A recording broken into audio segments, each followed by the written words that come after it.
Pues es un tema bastante interesante porque me parece que aborda diferentes puntos de vista, diferentes factores, no todo tiene una sola causa.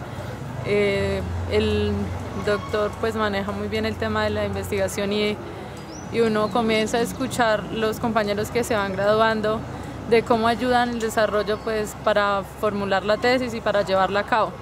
Estaba un poco perdida, entonces me parece que esta materia es fundamental para poder desarrollar bien el tema. Y yo vengo de un pueblo de Nariño, de Ospina, se llama, en el que uno desconoce muchísimas cosas. Uno llega acá y uno se culturiza acá muchísimo. Entonces, digamos, son cosas así que uno comienza a ver en el paciente, como a determinar más allá, estudiar determinantes sociales que son causantes de la enfermedad que él presenta. Eso es lo que nos interesa ahora, no simplemente estudiar, diagnosticar una enfermedad y ver cómo tratarla, sino cómo impedir que esa enfermedad se siga desarrollando, no solo en él, sino en la comunidad en la que él vive. Digamos que la sociedad como que ha impuesto una parte muy por el lado de la estética, de que se tiene que ver blanco y bonito y eso es salud. Y pues con la formación que recibimos aquí en la universidad, si bien ese componente estético, digamos, tiene un valor, no es lo más importante, sino lo importante es que sea funcional.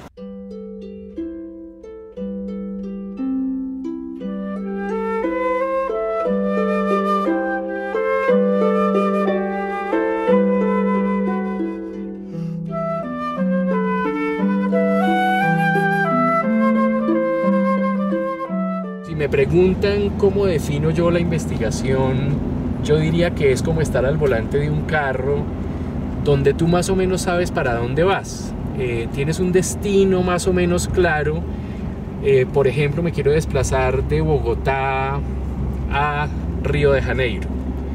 Sé a dónde quiero ir, pero necesito una herramienta que es el cómo voy a desplazarme de Bogotá a Río de Janeiro. Ahí es donde yo hago el símil de que ese cómo viajar de una ciudad a otra es la metodología de investigación que se imparte en el curso que estamos comentando en este video. Porque cualquier investigación inicia a través de una pregunta. Sí, ¿alguien más? Voy a centrar en la clase de hoy, va a ser todo el proceso de investigación, pero en particular la pregunta. Llevamos ya varias semanas en el curso, aún no nos hemos hecho preguntas concretas, pero hemos estado explorando un tema que es la pandemia del VIH-Sida, y hemos llegado a diferentes fuentes de información. Es el momento entonces de cruzar las dos categorías, la investigación y un problema en particular como esta epidemia, que es el que vamos a construir en las próximas semanas. Ya de entrada tenemos un tema, la pandemia del VIH-Sida, por qué se afecta más la población joven. Tenemos unos referentes teóricos y ahora lo que vamos a construir son unas suposiciones que en su grado mayor de elaboración se llaman hipótesis. ¿Cómo defines promiscuidad? O sea, mantener una actividad sexual con varias parejas. ¿Cuántas son varias para que sea promiscuo? Más de una. ¿Vio? Mire, entonces mire la complejidad de la categoría. ¿Quién es promiscuo? Todo aquel que tiene más parejas que yo. Ese es promiscuo. Es decir, la categoría promiscuidad es una categoría subjetiva, cargada de un simbolismo moral. Porque si usted tiene 4 compañeros al año, usted dice, no, yo no soy promiscuo, pues es que es lógico cada trimestre cambiar de pareja. Pero el que tenga más de 4 sí es promiscuo. Entonces la categoría promiscuidad es una categoría que está reevaluada. Cuando me preguntan por qué empecé a investigar el tema del VIH-Sida, no me canso de repetir que cuando estaba en mi último año de formación de odontólogo, empezaron a aparecer los primeros casos de VIH en el país y principalmente la población más pobre que se veía afectada por la epidemia llegaba a ser atendida en el Hospital San Juan de Dios. Cuando yo llegué a ver mi primer paciente con VIH, encontré que le dejaban la comida a 15 metros de la entrada de la habitación, que su historia clínica estaba marcada con un letrero rojo que decía SIDA. Y en ese momento decidí que yo querría dedicar el resto de mi vida académica a transformar a la generación que iba a atender a la gente que tuviera VIH en el futuro, que no podíamos tener ese tipo de personal médico, médicos y médicas, enfermeros y enfermeras, odontólogos y odontólogas, indolentes frente a una otra persona diagnosticada con VIH y SIDA, como si estuviéramos en la época de la peste negra. Y dije, dedicaré todos mis esfuerzos a formar investigadores integrales que comprendan que lo que tienen ante sí es una persona que sufre, que tiene una enfermedad, que tiene un dolor, y que la investigación que hagan tienen que ser para responder a esa duda, a ese dolor, a ese sufrimiento de esa persona, y no para el engrandecimiento personal. Es decir, la investigación al servicio del otro. Y a eso he dedicado estos años. Y para ello, por supuesto, he necesitado cultivarme en la parte política, en la parte ética, en la parte artística, en la parte musical, en el disfrute del ocio productivo, compartir con los amigos, tejer lazos de solidaridad. Y creo que todo eso se recoge en el curso de investigación que estamos viendo en el documental, donde intentamos mostrar todas esas facetas a los jóvenes investigadores. No tienen que ser solamente buenos técnicos, sino que tienen que ser ante todo humanistas y ponerse en los zapatos del otro, la otra, sujeto enfermo que sufre, que duele, que viene con susto donde el profesional y que lo que quiere es un acto humanista de la persona que lo está atendiendo. La investigación, yo creo que debería ser iniciativa o incentivada también desde los niños. No solamente esperar a que el investigador se forme en un pregrado, incluso en un posgrado, en una maestría, sino que ya tenga como un bagaje desde pequeño. El niño desde pequeño es curioso y siempre le hemos puesto como barreras a eso que él quiere experimentar, ¿sí? Bajo un sistema de educación como tal, que a veces es imposible hacerlo, pero yo digo que desde pequeño, incluso a nivel familiar y a nivel escolar, se debe incentivar y apoyar al niño en la investigación. Con ello, cuando lleguemos a la universidad, cuando tengamos las posibilidades y tener el acceso a esa universidad, tengamos ese bagaje y podamos tener la argumentación, podamos tener una posición correcta. Desde pequeño tenemos derecho de tener esa posición sin que nos estén limitando, para que ya cuando estemos o esté ese niño en edad adulta pueda ya pues estar generando ese nuevo conocimiento que puede también implicar o ayudar a las necesidades de su comunidad. El origen de todo proyecto de investigación, como lo han leído seguramente en la lectura, radica en tener un problema, no una gran problemática mundial como el hambre, la pobreza, la inequidad, sino tener un problema concreto, claro, preciso, que yo en un tiempo prudente, con los recursos de los que dispongo, yo pueda resolver. A eso vamos a llamar problema de investigación. Los problemas de investigación aparecen de diferentes fuentes, como está dicho en el artículo. Para personas que están en aprestamiento como ustedes, la mayoría de los problemas les son sugeridos o por la literatura que leen, porque empiezan a encontrar contrastes, escuelas distintas, posturas contradictorias. Uno esperaría que a medida que avanzan en su formación los problemas de investigación surgieran del quehacer cotidiano de la clínica, de la preclínica, o del trabajo con la comunidad o del trabajo de campo. Pero como ven, de donde sea que provenga la fuente, debemos, como primer paso del proyecto en el que estamos encaminados ahora, es encontrar un problema. Por eso decíamos un poco en chiste la semana pasada o antepasada que quien no tenga problema está en problemas. Y entonces cuando uno ya tiene un problema más o menos identificado, intenta documentarlo con las búsquedas bibliográficas que hemos estado haciendo estas semanas, tratar de darle cuerpo teórico a ese problema.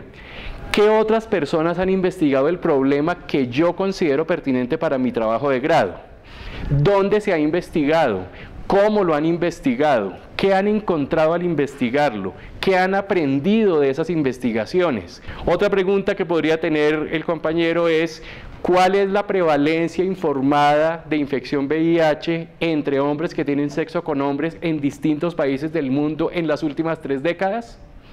Y así cada uno y cada una de ustedes debe llegar en algún momento del curso a tener tan claro el problema que lo pueda decir en una pregunta.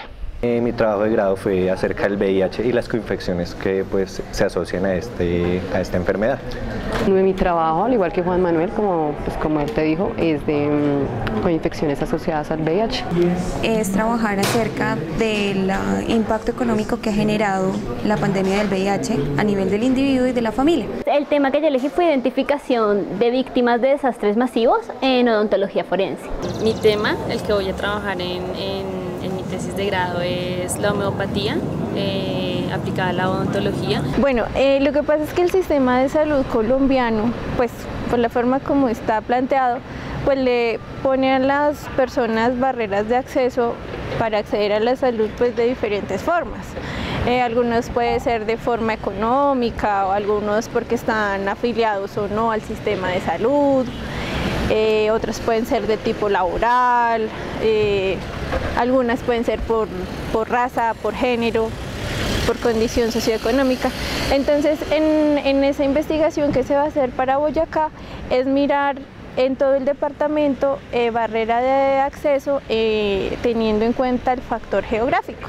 Yo voy a poner a prueba mi hipótesis o mi supuesto. Yo puedo tener las mismas preguntas de investigación o parecidas, pero puedo decidir resolver la pregunta con métodos distintos.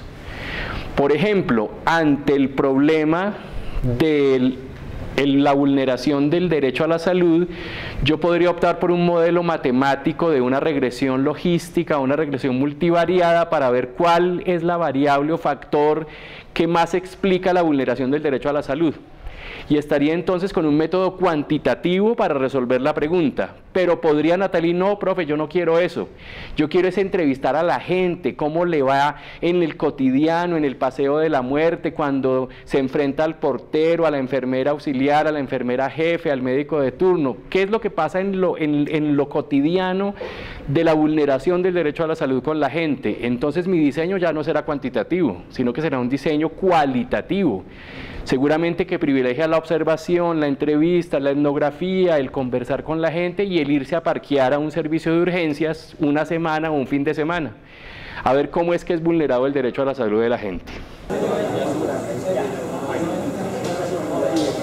Por eso mismo existió el interés. Me parece muy importante que desde que uno entra a la carrera le enseñen que hay una parte de investigación, que no es solo el enfoque clínico, que no es solo el enfoque que todo el mundo le da al odontólogo, de dolor, de abre la boca. No, esa no es la idea. La idea es que hay gente que para que esos clínicos puedan hacer su trabajo, tiene que haber alguien investigando y tiene que haber alguien mejorando las cosas que ya hay para que la clínica sea mejor. Ese es de pronto el enfoque que yo creo que a mí me impulsó. Debe haber algo más, debe haber algo que todavía no hemos descubierto, debe haber algo que todavía, una técnica que no sepamos o que de pronto en otros lugares la tengan y aquí no. Y por el simple hecho de no estar investigando, no la tenemos aquí en Colombia, en la facultad o no sé. Decidí estudiar odontología porque mis hermanos, mi mamá, siempre quisieron hacerlo y ellos no tuvieron la oportunidad de hacerlo. En vista de que yo presenté el parcial y pasé, dije, voy a aprovechar esta oportunidad, voy a cumplir el sueño de mis hermanos y mi sueño también. Estando de acá también me dediqué mucho, estudié mucho en los primeros semestres, gracias a Dios voy muy bien. Ahorita actualmente ya estoy en octavo semestre, allá atiendo pacientes. Me interesa ya por el lado de la investigación. ¿Por qué? Porque me di cuenta que el investigar es la única forma en la que uno puede lograr nuevos conocimientos. El investigar es la forma en la que uno puede tener nuevas alternativas, nuevas perspectivas para tratar el tema de salud que nosotros tratamos. Bueno, y quiero presentarles ahora mi consentido. Mi consentido es este monográfico de la revista de la Facultad de Ciencias Humanas llamada Palimpsesto. Para quienes no sepan o para quienes quieran recordar, palimpsesto es el pergamino que en la Edad Media se utilizaba para ser raspado con una cuchilla y entonces sobre él se volvía a escribir y se podía usar así innumerables veces dado que no se disponía de imprenta. Circuló finalmente en el año 2009 y recogió los volúmenes del 2007 y del 2008. Nos dimos con César Abadía Barrero y yo a la tarea de construir este monográfico sobre el tema que estábamos discutiendo en esa época y que nos interesaba mucho, que era la intersección de las categorías capitalismo y salud. Esta revista tiene una sección que se llama Lecturas Recobradas, y para ser coherentes con lo que estábamos discutiendo, después también de discutirlo mucho, decidimos que lo que queríamos recuperar era un texto fundacional de Antonio Gramsci, que queríamos poner a circular de nuevo, ya que había sido publicado hacía muchos años. Se llama Algunos temas sobre la cuestión meridional. Como dije, se tornó en un clásico porque en ese texto Antonio Gramsci empieza a hablar de nociones como las de hegemonía, ideología, y habla ya de cómo en la Italia en la que él vivió había dos Italias, la Italia industrializada del norte y la Italia pobre del sur, que ponía en contradicciones a las burguesías de ambas Italias. Situación que, anticipada por Gramsci, ha cobrado vigencia últimamente cuando la burguesía industrializada de Italia quiere una decisión del país en dos Italias, la Italia pobre y la Italia rica, que quede aparte.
Algo que siempre he dicho y siempre he peleado, y es hacer el reconocimiento del VIH como una condición en salud que está fuerte asociada a las inequidades sociales.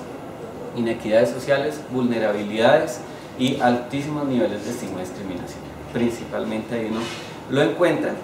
La pandemia del SIDA se convierte en un problema de seguridad nacional para el primer mundo.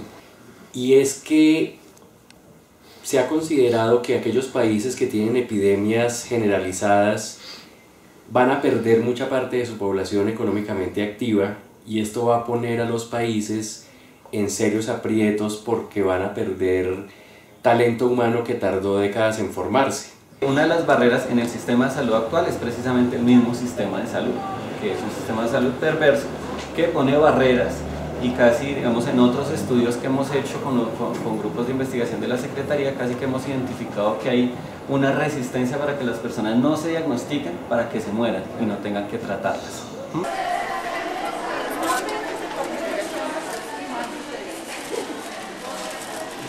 El sexo es algo conferido por un arreglo genético que se expresa en el aspecto externo del cuerpo y que suele ser hombre, mujer, y en algunos casos, un porcentaje pequeño, personas que tienen la expresión de dos sexos en el mismo cuerpo, que somos hermafroditas. Vamos a llamar género a la construcción que hacemos de nuestra identidad con el paso del tiempo. Y en tanto construcción individual, pues hay múltiples géneros.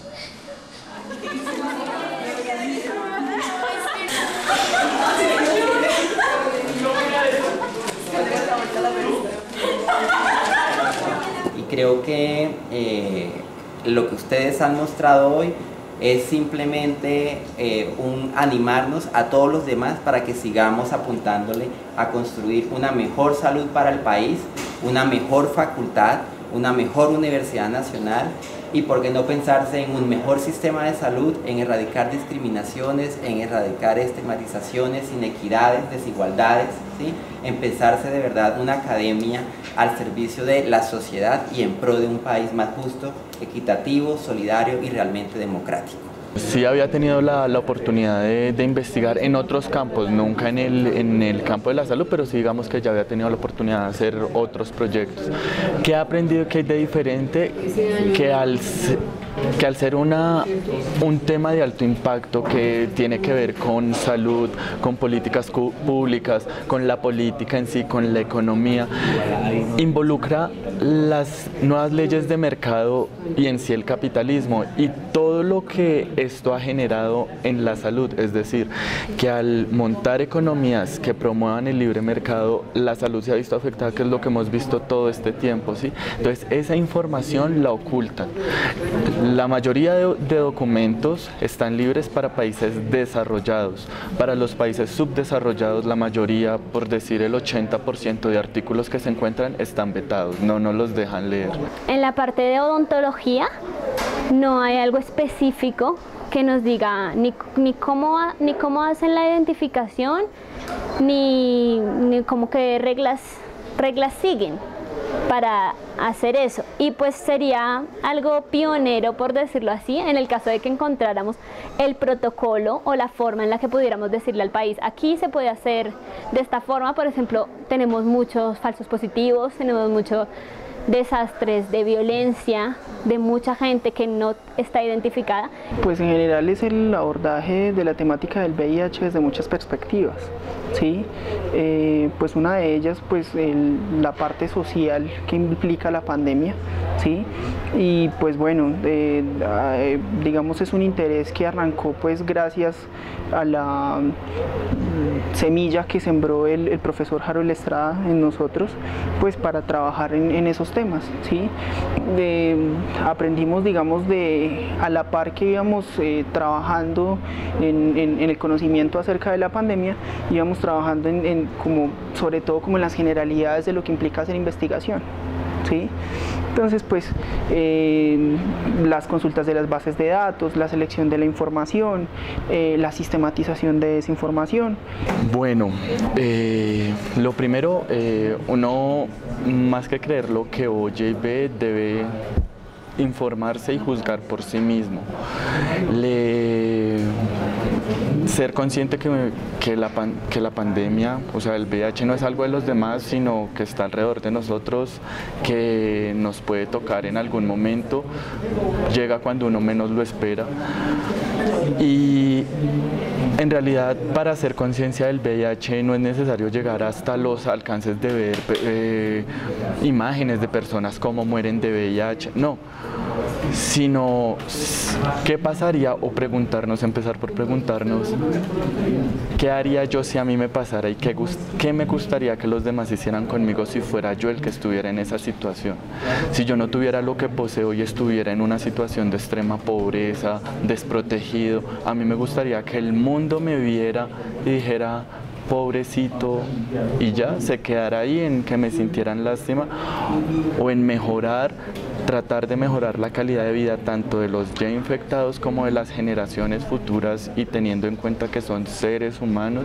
Es justo, tendríamos que hablar de justicia en cuanto es justo que dejemos morir personas en África de hambre, desprotegidas y azotadas por la pandemia del VIH, para seguir los fines del sistema económico de enriquecer de manera absurda a las multinacionales, ganar dinero que ya no tienen en qué invertir y que lo único que promueve es la desigualdad social. En un futuro me gustaría a mí seguir trabajando por esta rama, por la rama de la salud pública, por esta rama que me ha interesado. Me gustaría desarrollar más proyectos de investigación, solventar muchas dudas, solventar muchos problemas que se ven actualmente en salud. Me gustaría no simplemente quedarme en un consultorio, en una oficina. Me gustaría hacer más que eso. Me gustaría, como dice alguien, me gustaría cambiar el mundo. Al referirme a si la investigación es o no política, diría claramente sí, la investigación es política, tiene una intencionalidad política. Nos han vendido una mentira cuando nos dicen que la investigación es neutral. Toda investigación está al servicio de los intereses de alguien.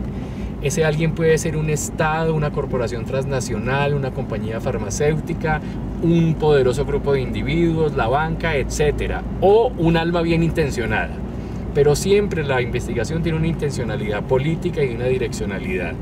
Y hay que decirle a los estudiantes que hay que correr el velo y dejar clara la postura política que uno tiene como investigador, no ocultarla, no negarla, sino hacerla explícita y ponerla de frente.